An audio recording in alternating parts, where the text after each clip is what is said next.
मानसिक रोगों के मरीजों को अस्पताल में भर्ती कब किया जाता है और अस्पताल में किस प्रकार से ट्रीटमेंट दिया जाता है, इस बारे में बात करेंगे इस वीडियो में।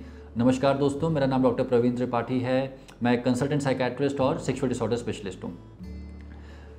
काफ़ी सारे लोगों को लगता है कि मानसिक रोगों के मरीज़ों को भर्ती कर लिया जाता है और उनको भर्ती करके मेंटल असाइलम में भेज देते हैं और वहाँ पे उनसे बिना पूछे शॉक के ट्रीटमेंट दे दिए जाते हैं, इंजेक्शंस लगा दिए जाते हैं और इस प्रकार के इलाज होते हैं। और इन सारी बातों को सोच के कई लोग अस्पताल में दिखाने जाने से भी डरते हैं। कई लोगों को लगता है कि अगर वो अस्पताल गए तो उनको पकड़ लिया जाएगा और उनको छोड़ा नहीं जाएगा। देखिए, ऐसा कुछ नहीं होता है। इनफैक्ट आज की तारीख में मेंटल असाइलम्स जो थे पुराने ज़माने में, उन सबको बंद कर दिया गया है। आज की तारीख में मेंटल असाइलम्स नहीं होते हैं।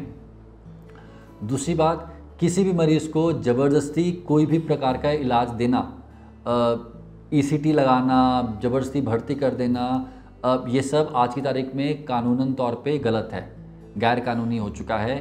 तो इस टाइप की चीज़ अगर आपके मन में है तो ऐसा बिल्कुल भी नहीं होता है।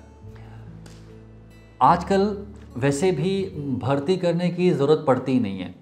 मैक्सिमम मरीज़ जो हैं उनको दवाइयों के सहारे या काउंसलिंग के सहारे ओपीडी बेसिस पे ही उनके खुद के घर पे ही ट्रीटमेंट दे दिया जाता है, जैसे कि नॉर्मली किसी और बीमारी में होता है। तो ये बात तो पहली गलत है कि इलाज के लिए भर्ती होने की कोई आवश्यकता है।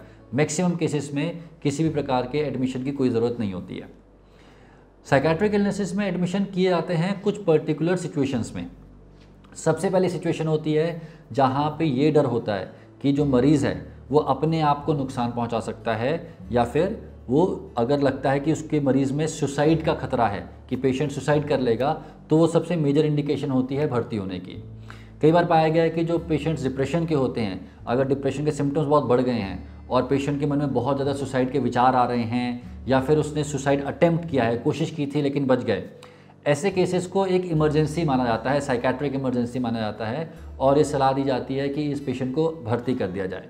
कारण ये है कि देखिए, आप कोई भी दवाई अगर यूज़ करेंगे, साइकेट्री में जो भी दवाई यूज़ करते हैं उसका असर आने में थोड़ा समय लगता है। कई बार 4 दिन लगते हैं, कई बार 7 दिन लगते हैं, कई बार 2 हफ्ते लगते हैं। और अगर किसी व्यक्ति के मन में बार बार खुदकुशी के विचार आ रहे हैं तो हो सकता है जब तक असर आए उतने समय में वो कुछ कर बैठे। तो ऐसे लोगों में ये सलाह दी जाती है कि आप एडमिट कर लीजिए, और एडमिशन के बाद जो भी हॉस्पिटल होता है वहाँ पे सेफ्टी इंश्योर हो जाती है, और साथ में ही थोड़ा सा इलाज रैपिडली किया जा सकता है, बार बार सेशन किए जा सकते हैं और मेडिकेशंस को जल्दी डोज बढ़ाई जा सकती है।